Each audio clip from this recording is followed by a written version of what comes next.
Hi, Gianna. Hello. Thank you so much for being with me today. You're welcome. Thank you for inviting me. You're welcome, and for being my first guest for my first podcast in English. Feeling honored. So I would like to ask you first to introduce yourself a little Okay. bit, talking about who you are, your life, Okay. what you want to talk about. All right. So I am Gianna. Mhm. I am 27. I am a community host and a content creator for a living now.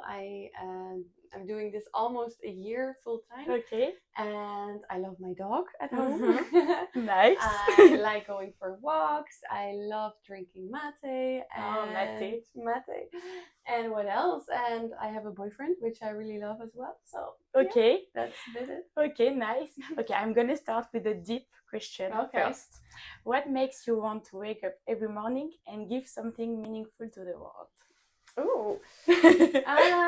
All right. I think what makes me want to wake up in the morning is being able to, choose whatever version you want to be that day, and also to like be the version that can chase a new dream or the same dream. And that's really when my alarm goes off, or when I wake up without alarm, that I'm like, it's really a privilege to wake up in the first place, so that you can just do whatever. And I think the more you are aligned with what you want to do or what you're here for in the mission of life, I really think it feels good to wake up, because you're like coming closer to this mission and everything you want to do there. So And do you think today you found your mission of life, or you're still looking for it? I do think, actually, because I feel it's a hard question, because is it looking for, or is it inner knowing, or in the destiny, or I don't know how to say it, but I feel at this point, with all the choices that I made and everything that I've been through, that I'm kind of living aligned with my mission. Yes. Okay, and what is your mission? My mission. So how I would describe it is like making people see the options of life. I really like being as a kind of an inspiration to people, to make them see that there's much more options than they usually see, because I feel a lot of people that I'm surrounded with, they're very in a fixed mindset, and they don't really see the options of life. And I always, when people ask me about my mission, I'm like, I think it's summarizable in this sentence: just making them see the options of life a little more. Like make them open their eyes and about like the life. See what's possible, that it's really like the only limitation is your mind. And I really feel that it's my mission to spread that kind of wisdom. I don't know. Okay.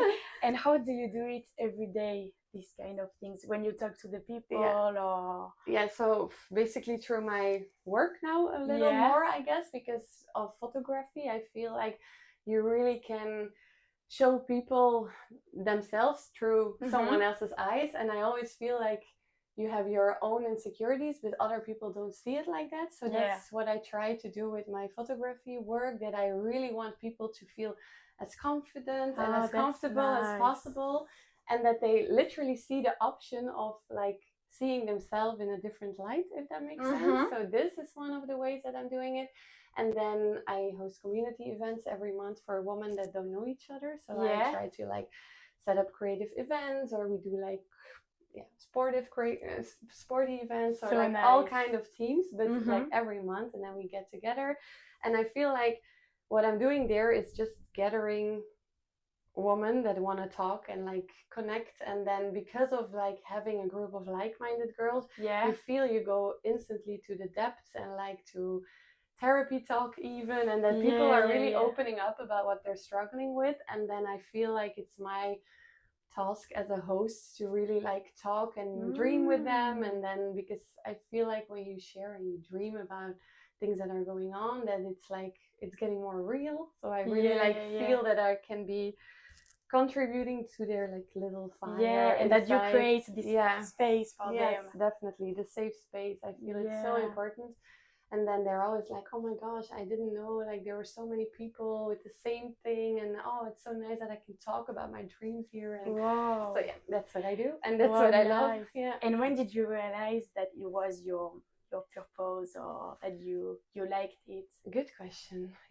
I think It's interesting because it's like I feel that always whenever I was like not a little girl, but I was always like a very big dreamer and like being this girl that never wanted to settle for one job. I remember I once posted a quote on Instagram and it was like, does anyone else wants to be like a writer and a singer and a teacher and like a coach, like doing everything like in your everything, life. or is it just me? Yeah. And then I felt like and then looking back at that, it really feels like it was already like this mission of the options of life. You know, there's more than like one thing, and I never really felt like sticking to one thing. I feel it in my job today as well. I'm like photographer, I do social media, I also do these events, and I have so many things that I'm passionate about.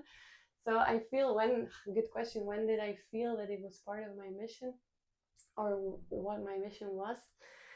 Yeah, it's a hard one to answer, actually. I don't know. I think maybe a few events that led there to it, I guess. I think that bring me closer again, because I believe we have a mission once we are born. So it's kind of just shedding off the layers and then you find it back, you know? It's not like that you create it. No. I really feel like step by step. Yeah. And then everything that happens in life just makes you come closer to this path again, if that makes sense. And I think for me, what made me feel closer to this path again was the loss of my dad. I lost my dad 6 years ago, and it was a really heavy one because he was like sick for a long time.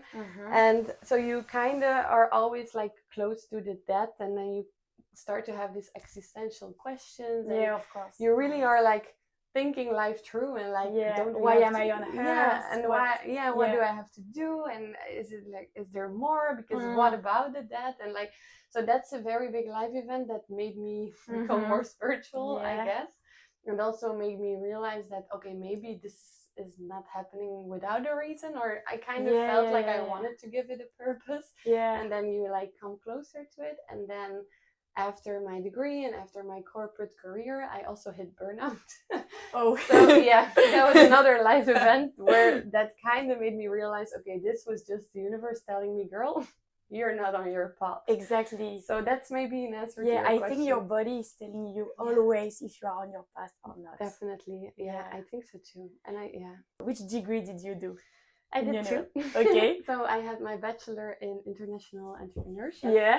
And then I did a master actually in something completely different, in management and policy in healthcare. So completely different. Yeah, it was management in both things, but it was a different sector and like kind of something that nobody really did. I was like, I want to do something else. Okay.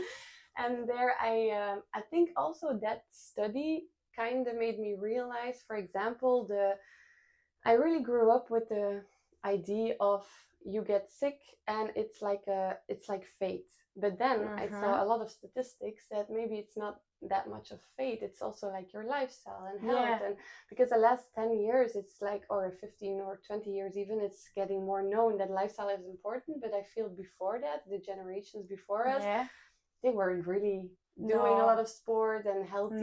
So they were just living the life like that. Yes, and they were not aware or conscious. Was doing it. Yeah, exactly.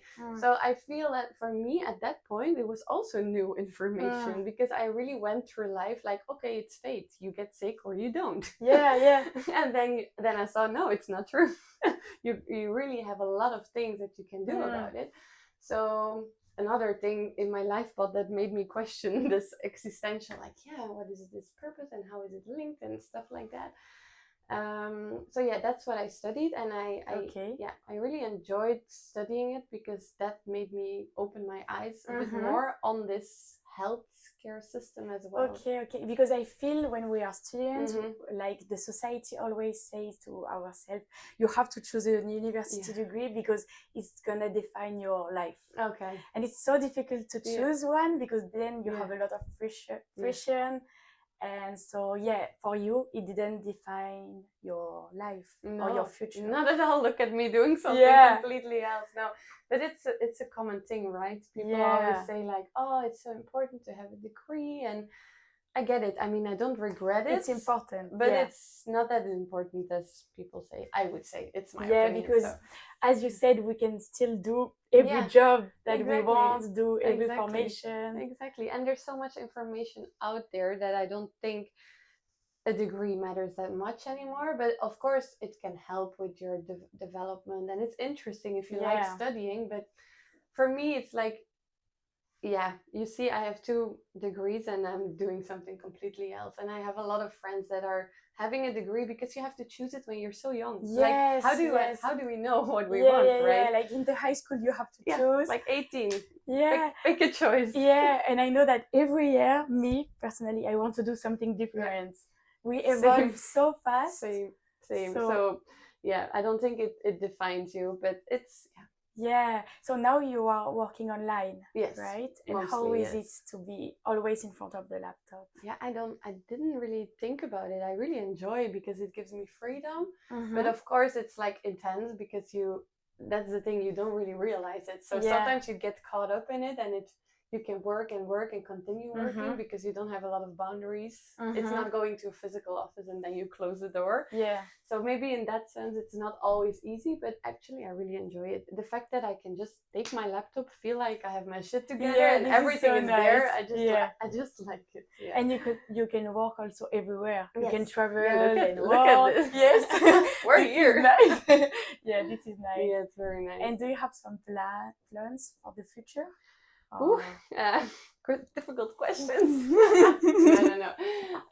Plans for the future. I think just continuing what I'm doing now. I think the biggest leap has been taken last year to like quit my job and just do everything that I was doing on the side, but then full time. So I think for my future plan, I really want to make the community thing even bigger, so that there's in Belgium. In Belgium, unfortunately. But maybe later in the world. Yes, exactly. You never know. You never know. It's my international career starts today. So the community is something I just feel like it's part of my mission to make people feel seen, like make them feel heard, make them feel good about life and themselves. And it's just something that comes into this community and photography thing altogether, So. And what was the biggest challenges you had in your life, like related to your job? So the creative journey, maybe deciding to go all in on it was one of the because you just jump and you kind of don't know. I had one client, for example, but it was not paying my bills. So I was like, I mean, he paid some bills, but not enough. One client. It was like a very small client, and I did some editing work for him. So it's the biggest challenge. Maybe to start before you're ready. I guess that's a nice one because you never feel ready. Just to start doing it. Yes, I think that might have been the biggest. Okay, and what is your favorite part in your job? I like it so much. I like everything, honestly. I think the thing that I like the most is the creating the concepts of like the events, like thinking, okay, what are we going to do about the reflection part, and how are we going to do like the decoration, and how are we going to make everyone feel good. And like this is something I really, really enjoy, like conceptualizing the ideas and stuff like that. So and the photo shoots themselves I also really like if I go out there with someone on the beach and then we're creating and together. being with people. Yes, definitely. Like the social part. Definitely, yes. Like the talking about life. It's like as if time is not passing, or not, like it passed super fast. And do you feel in Belgium it's a good place to do something community? Social, like people are open to this kind of thing? Depends. I feel like there's a lot of girls needing it, so I think it's like upcoming a bit more because you can't do it with everyone. Some people would just but you attract the good people by being so. What you love. I think. Hope so. I think so because you can paint whenever, wherever, but it's like our events are really more about how do you feel and which therapist are you going to, this and is like nice. It's not like what do you do for work. It's really like in depth because most girls are not really happy with their job, so it's better to like address it and check like, why are you not happy, and what's happening, and what's stopping you from going all in. And so I really like to have this kind of conversations, because sometimes people are not aware what's stopping them. Yeah. So yeah. And what would you say to yourself 10 years ago? 10 years. Oh, I feel so old when you ask me this question. Or like 5 years ago. No, it's fine. Okay.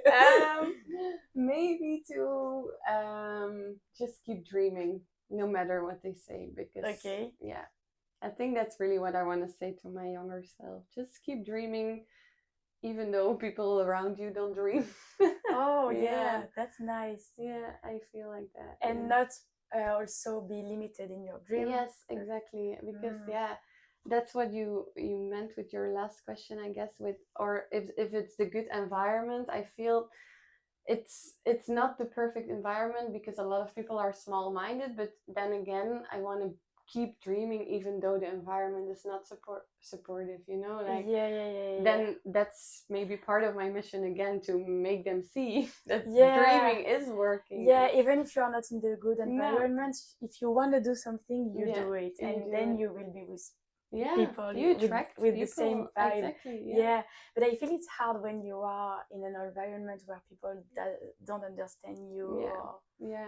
It is. It's harder indeed. That's why we moved to Valencia for a little while, because I really believe how the environment is so important to like zoom out and like create and like see, am I still doing what's aligned? Because sometimes you can really be doing something, but before you know, you're like doing chasing someone else's dream, because you didn't check in with yourself. So I think that's important, to always go like outside of your comfort zone, outside of your country, even outside of your city, outside for of a your while, family, to just check in, like is what I'm doing still aligned with what I want, or not. To be with yourself, just with yourself, exactly, because if you don't do that, I feel like it's so easy to just forget about what you want in the first place, let alone talk about your mission. So okay, thank you so much. Thank you, and I hope you enjoyed. I enjoyed it. Thank you so much. Thank you, Gianna.